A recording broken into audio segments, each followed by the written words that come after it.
เป็นไดเพิ่นมาหาอยู่บ่เอาเรื่องของแม่แม่ว่าใกล้เห็นเห็นเมื่อคืนนี่บ่ไปคนกับข้าวโรงแรมกับมาพี่เขาเรียนอยู่นะแล้วว่าชิเขานี่แต่ละยานแน่จะเข้ามาแต่เห็นชุมเพิ่นพากันลิ้นอยู่นี่เนาะก็เลยบ่กล้าเข้ามาเนาะเดี๋ยวเข้ามาหาเจ้าหั่นแหละเนาะเราไปแล้วกลับมาเพื่อนแบบเขาไม่โรงแรมแบบได้เจ้าตัดสินใจจังได๋ซะเจ้าอยากคืนดีกับลาวบ่นั่นน่ะ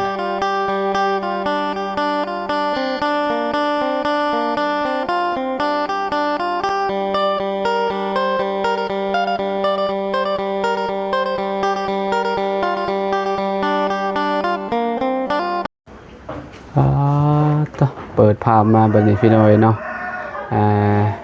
บรรยากาศเงียบเงาเด้อบัดนี้เนาะหลังจากที่ขึ้นบ้านใหม่พี่น้อยเนาะ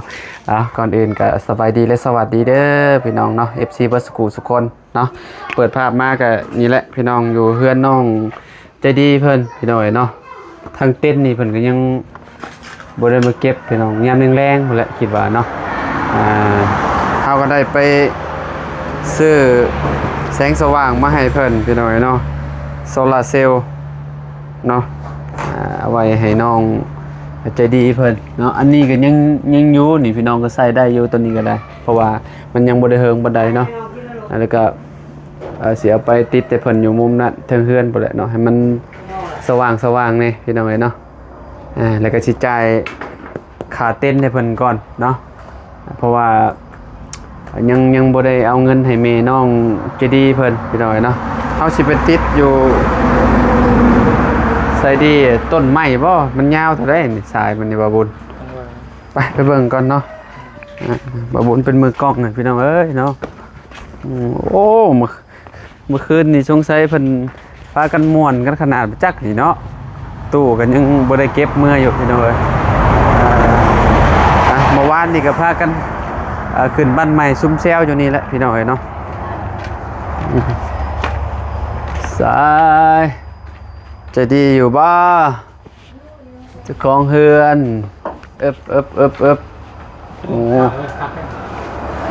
โอ้มะพร้าวมะกล้วยมะอ้อยอ้าวสบายดีจะดีสบายดีนั่งก่อนจังเล็กจังหน่อยไม่คือยังคือไปรี่อยู่ในผูก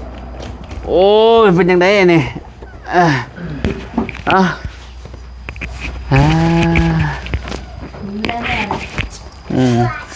โอ้อันใดกินน้ำส้ม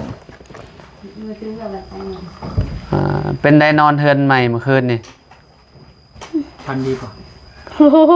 บุญพันเลยฟันเตบูฟันเตบูฮูห่วยฟันเนี่ยแสดงว่าบุญฟันตัวเนาะ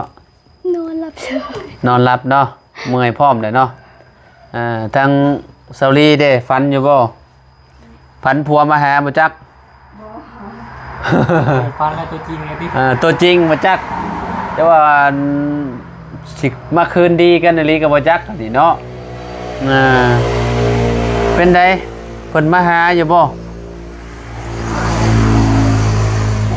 เอาเรื่องของแม่ว่าใกล้เห็นเมื่อคืนนี่บ่ไปคนกับ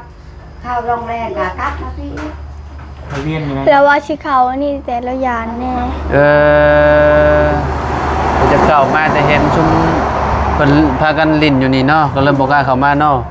เดี๋ยวเข้ามาหาเจ้าหั่นแหละเนาะเราไปแล้วกลับมาเพื่อนแบบเขาไม่โรงแรมแบบได้เจ้าตัดสินใจจังได๋ซะเจ้าอยากคืนดีกับลาวบ่หรือแนวใดฮะเว้าร้อยได้เว้าแท้บ่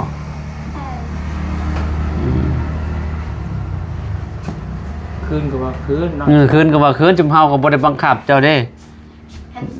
ย่าคืนเล่าแบบว่าเราคืนอยู่กันแบบว่าเราไม่ได้ร้องเขา ก็แบบว่ามักเรานี่ไม่ได้มักเราเลย เรื่องนี้บ่ได้มากแล้วเนาะ อ๋อคือความหมายของเจ้าน่ะเมื่อเรามาหาอยู่เจ้าอยู่ในเฮือนหลังนั้นคันว่าเจ้าสิคืนน่ะเจ้าต้องออกมาหาเราบ่เออ ก็ไล่เด้อไล่เราเมือง อืมนั่นแหละมันอันนี้ก็เว้าบ่ได้เจ้ายังมักเราอยู่บ่ซะเราก็ยังมาวนมาเวียนอยู่เลยพี่น้องทั้งพอจะดีนะยันจะดีนั่นแหละเราคิดนักเนาะเรื่องพ่อก็ได้เพราะว่า ไผก็บ่เวียนกันแล้วเอื้อนก็งาม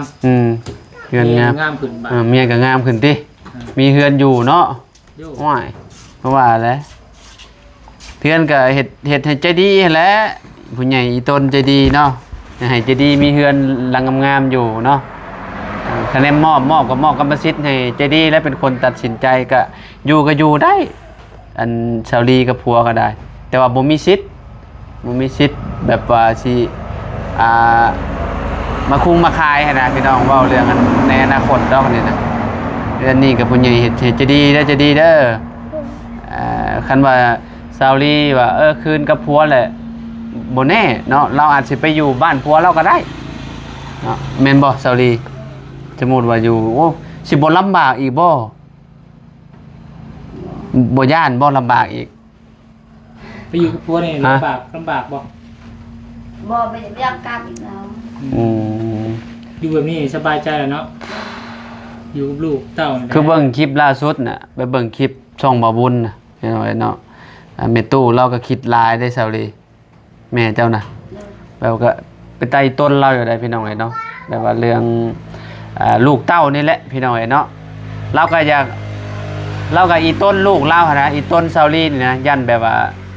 ยันไปลำบากอีกหั่นนะแบบว่าถ้าผัวกลับมาอีกเนาะมันจะดีเนาะถ้าแบบว่าเรากลับมาอีกยันเราเฮ็ดโตอันคือเก่าหั่นนะพี่น้องเนาะแต่ตู้เราก็ป้าจนพาเราไปห้องหมอเมื่อกี้นี่พี่น้องเนาะดูเดือดเลยเมื่อกี้นี่นะเราก็ยังนอนอยู่พุ่นพักพื้นอยู่พุ่นจังน้อยก็ไปหลับเรามาคือเก่าพี่น้องเนาะมีเฮือนงามแบบนี้รถพอเนาะรถห้อยเพราะว่าแล้วเมียเพิ่นยังบ่ได้มีไผบัดนี้นอกจากเมียมีมีคนใหม่แล้วคือแบบนั้นน่ะก็สิบ่กล้ามายุ่งแล้วพี่น้องเนาะแต่ตอนนี้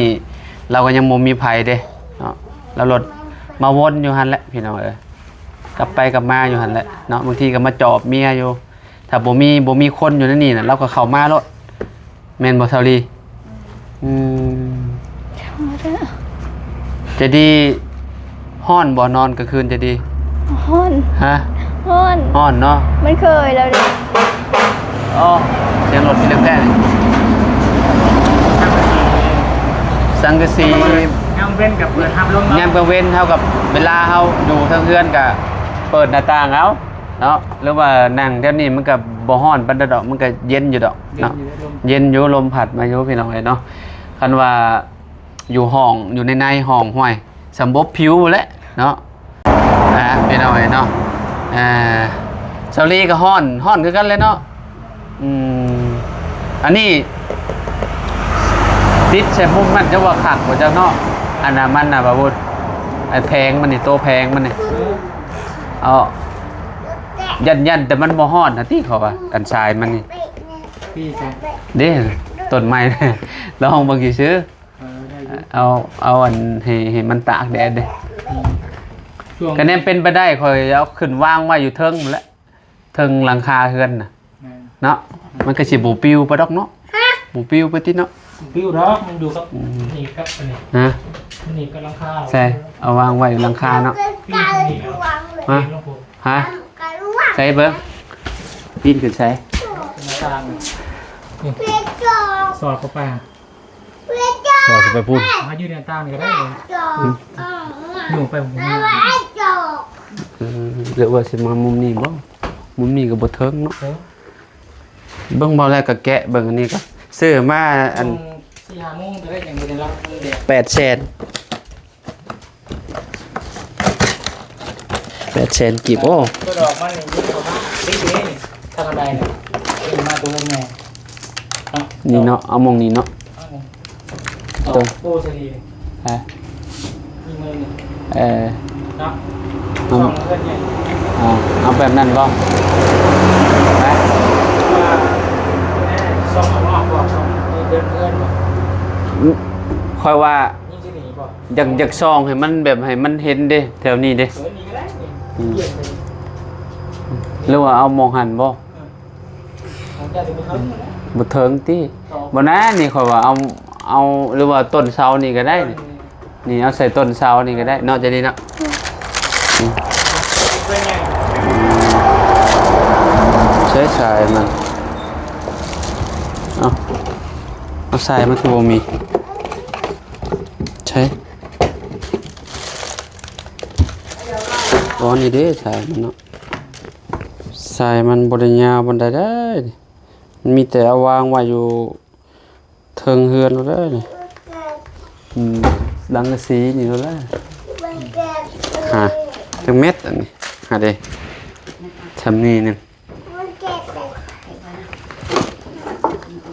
จังใดดีอ่ะ คุณลังค่าแบบว่า ฮะ คุณลังค่า ขึ้นหลังคา เราบอกคุณลังค่าไว้รุ่นแบบตามนี้อยู่ซ้ายหอดปุ๊บ บอกเขาว่ามีแต่ขุดเสาซะโลดขุดเสาเอาเนาะจะดีเนาะขุดเสาอันวางไว้แถวนี้นี่เด้นี่เสามงนี่นี่เนาะนี่เนาะขุดมงนี้แล้วก็อะเด้ไม้เศษไม้นะเอาฝังดินเนาะ ก็ไม่นอน นี่เอาใกล้ๆนี่นะมองนี่ได้แล้วนี่มองนี่แหละ ตัวเนียม ขุดมองนี่ให้เซาลีขุดคุมไว้ได้อเซาลีเด้อขุดคุมมาเลยเอาเขาสิอันนี้ต่อให้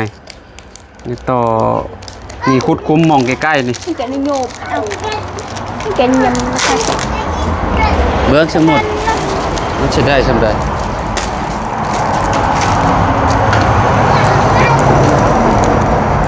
เตะมีเกนเจาะแล้ว ได้อยู่ยาวอยู่ เออ ได้อยู่ฮอดเทือนนี่แหละใส่ต้นเสาต้นนี้ต้นเสาต้นนี้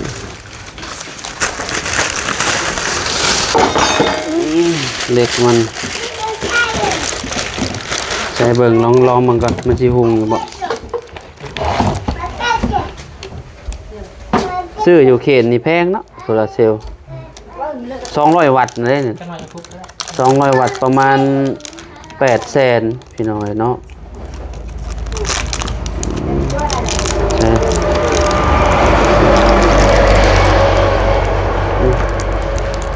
่เบิ่งลองมันก่อน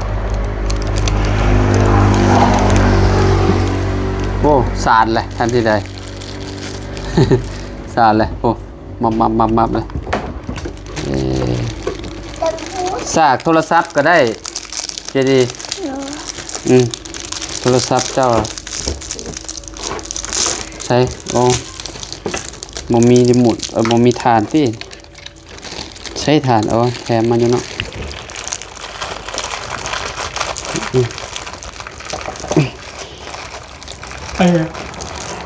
3 มื้อบ่อย่างไร3 มื้อจะกินได้บ่ แม่น3 มื้อถึงกิน3 มื้อเอาไปผ่ากินแล้ว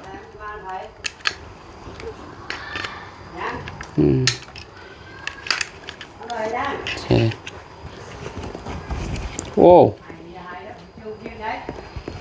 ขักนี้นี่มันมีไฟมันอันต้องสากก่อนเนาะเปิดอัตโนมัติให้แล้วได้แล้วแมลงนะจังเห็ดหรือว่ามีบ่แม่คอนตีมีบ่อยู่พุ่น จ้ะ อยู่พุ่น โอ้โหยันมีดิ คอนตีไอ้พวกอันน่ะบ่ตะปูตะปีมีบ่เก็บเมียนอยู่บ่ตะปู ยันแม่ก็เมียนอยู่ ฮะ ยันแม่ก็เมียนอยู่ ตะปูอยู่เฮือนหลังนั้นได้ โอ้โหการถามแม่ก่อน นี่แหละน้าบ่าวสิอันนี้ให้เอานี่เก็บเมียนก่อน ผู้เอาได้แอปเปิลนี่ก็ถึกประกอบลองมาเลยได้พี่น้อยเนาะถือว่าโอเคแล้วผ่านแล้วแต่มันเลยให้ซาวลี่นั่นคุดคุมไว้อันนี้เอาไว้ก่อนคันว่าอย่างอันนั้นเอาไปตากแดดไว้ก่อนก็ได้ โดย เอาไปตากแดดไว้อยู่เรือนหลังนั่นนะให้มันไฟมันมีเลยอะไรนี่โเออดยแหละ อันนี้มันจะอยู่นั่นนี่เลยอันนี้สายศาสตร์มันนี่เจ้ากระสาดเป็นอยู่หรอว่าจะดีเป็นอยู่เนาะถ้าจากศาสตร์ก็เสียบมาโลดเนี่ยจะมีเป็นของตัวเองเลยสบายเลย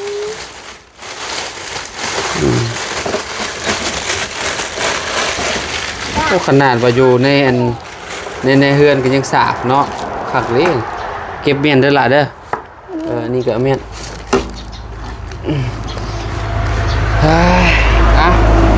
พี่น้อยเนาะเดี๋ยวจะมาติดตั้งให้น้องพอดีหน่อยเนาะนี่ติดตั้งกับโมยากดอกพี่น้อยเนาะมีแต่ตอกตะปูแล้วก็เอาติดอยู่มุมผานั่นรู้ว่าเอาอยู่นี่เนาะจะดีเนาะ โดย จะว่าเอาอยู่ใส่เป็นแท็กซี่เหมาะในจะเห็นหง อยู่ใส่ก็ได้อยู่ใส่ก็ได้ ต้นนั่นชิบเจ้าก็ง่ายมากเลยว่าในเรือนหลังนั่นก็ง่ายมากง่ายมาพี่ก็ได้เนาะมันก็สิได้หุงเติบหนึ่งอยู่ได้พี่น้องเนาะเพราะว่ายามกลางคืนแล้วมันมืดบ่ได้เท่านี้มันบ่ได้สว่างแล้วมันมีไฟว่าเอิ้นแต่จริงก็มีแต่ไฟให้มีแต่ด้านนั้นพี่น้องด้านฝั่งนั้นเนาะฝั่งนี้บ่ได้ติดดอกไฟเนาะก็เลยกันจะดีก็เลยบ่ได้มีแสงสว่างเอาไปใส่แหละอันแม่เจ้าเราไปใส่แหละ อารมณ์ กินนี่ นั่นน่ะ น้องยันเลยแค่แอบค่ะอะไรน้องนี่แหละ บ่แรงบ่เขามาเก็บเต็นท์น่ะเท่าไรก็เต็นท์ค่าเต็นท์ ไม่จับ ฮะ500,000บ่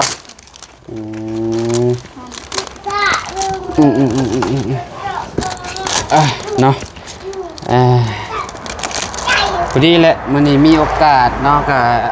ให้น้องใจดีเพิ่นขอบคุณเนาะทางผู้ใหญ่ใจดีทางไอ้น้อยนั่นแหละเนาะแล้วก็พอสมนึกนำเนาะที่ว่าเพิ่นซอยเรื่องอาหารการกินขึ้นบ้านใหม่น้องใจดีเพิ่นนี่แหละเนาะอันนี้ก็เป็นเงินของพอสมนึกเนาะที่เหลือซื้ออาหารการกินนั่นแหละเนาะพี่น้องเอ้ยเป็นว่าคันว่าเงินเหลือก็ไปซื้ออันโซลาร์เซลล์ให้ลูกใจดีนี่เด้อว่าซั่นเนาะไปซื้อมาแล้วเนาะราคา 800,000 กีบนี่นะพี่น้องเอ้ยเนาะที่เหลือก็เอาไว้เติมน้ำมันเพิ่นว่าเนาะในการเดินทางพี่น้องเอ้ยเนาะเพราะว่าเฮาก็ขี่รถใหญ่มาพี่น้องเอ้ยเนาะขี่มากับบาบุญเพิ่นนั่นแหละเนาะต้องซอยกันเติมน้ำมันเนาะก็เมื่อวานนี่เนาะมันถือว่าผ่านพ้นไปด้วยดีเนาะขึ้นเฮือนขึ้นศาลเนาะเจ้าภาพบ่ได้รับบ่ได้นอนซั่นบ่จักเนาะมือก่อนสิขึ้นเฮือนหั่นเนาะแบบหนึ่งเข้าอันนั้นตั้งแต่จักโมงถึงเจ้าลูกหนึ่งเข้า หนึ่งตอน นึ่งข้าวแบบว่าท่านนอนแบบว่า หนึ่ง ลูกไอ้1 6 โมงแรงบ่ แล้ว แล้ว1 โมงก็คืนรอใหญ่กันไปแล้วเองแบบว่าปวดแล้ว อันนั้นเก็บเมียนเด้อกล่องโฟมน่ะกล่องโฟมอันที่เฮาไปซื้อมาน่ะเอาไว้เวลามันมีงานมีหยังแบบนี้เนี่ยมันจะสบายนะเนาะเอาก็เก็บเมียนนั่นแหละจังหวะ2 อันที่น้องซื้อมาเมื่อวานนี่เนาะ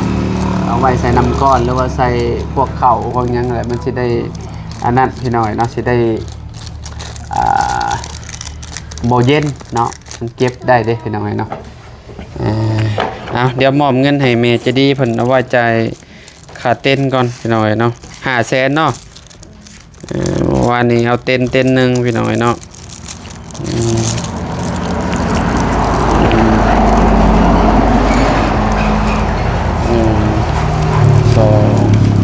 3 4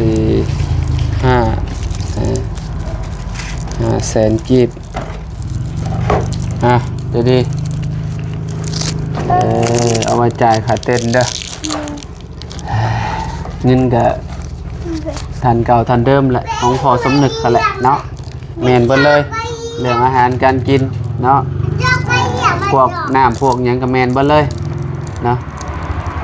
แล้วก็เฮือนนี่ก็เป็นเงินของไอ้น้อยพี่น้องพร้อมด้วยทีมงานเพิ่นแล้วก็เงินส่วนโตวเพิ่นนำเนาะแล้วก็เงินผู้ใหญ่ใจดีเนาะทางทีมงานนั่นแหละเนาะที่ว่าเพิ่นสดซอยเข้ามาเนาะก็มีแต่น้องมีแต่บอก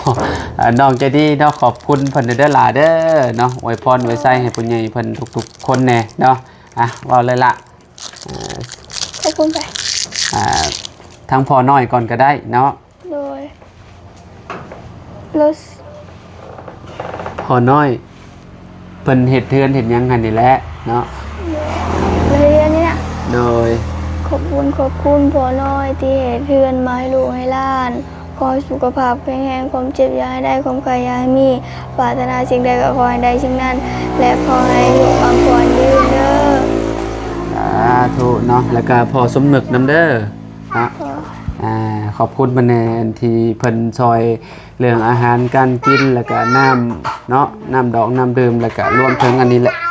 แผงโซลาร์เซลล์แล้วก็อันนั้นเงินค่าค่าเต้นละขอบคุณเพิ่นนำขอบคุณพอสมนึกที่ซื้อโซลาร์เซลล์และซื้ออาหารมาให้กินและขอให้สุขภาพแข็งแรงความเจ็บอย่าให้ได้ความไข้อย่าให้มีปรารถนาสิ่งใดขอให้ได้สิ่งนั้นและขอให้อยู่บางคนยืนเด้อสาธุแล้วก็ผู้ใหญ่ใจดีเนาะทุกท่านเนาะที่ซอยสมทบเฮ็ดเฮือนเนาะจนน้องใจดีเพิ่นมีเฮือนหลังงามอยู่เด้อขอบคุณหลายๆเด้อ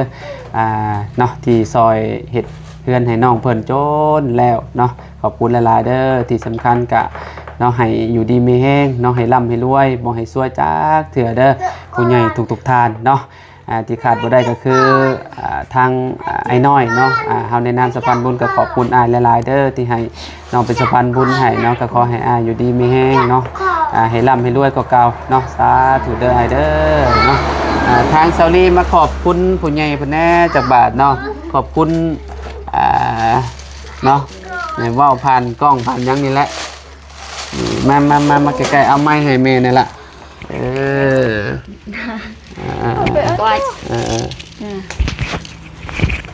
สงสัย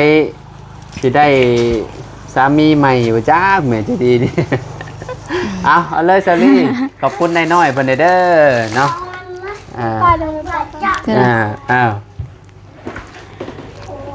ขอบคุณไอ้น้อยแบบว่า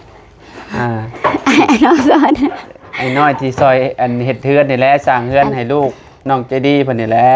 เนาะก็เว้าเลยขอบคุณไอ้น้อยแบบผมเจ็บยายได้ความไข้ยายมีแบบมีสุขภาพแข็งแรงเด้อลืมแล้วให้อยู่ดีมีแห้งเนาะให้อยู่ดีมีแห้งเด้อให้ร่ำให้รวยกว่าเก่าซอยลูกซอยหลานมาสำเร็จก็ขอให้กลับคืนไปหาเจ้าเป็นหมื่นเป็นแสนเป็นล้านเท่าพุ่นเด้อเนาะสาธุเนาะเป็นเฝ้าเลยบ่ค่อยเป็นปานใดแม่จะดีพี่น้องเพราะว่าเราแบบโดนๆจังนั่นมีแต่ฝากลูกสาวแล้วเนาะบอกแม่นำแหละจะดีนะยังว่าเป็นอยู่โดยมาใหม่มาแน่ซอรี่เอาน่าจะดีไปซาพ่อแม่พี่น้องเนาะคลิปนี้ครับก็สิขอโตแล้วเนาะจังได๋ก็อยู่ดีมีแฮงบ่สุขทุกคนพี่น้องขึ้นเฮือนน้องจะดีกับผ่านพ้นไปด้วยดีพี่น้อยเนาะน้องเพิ่นก็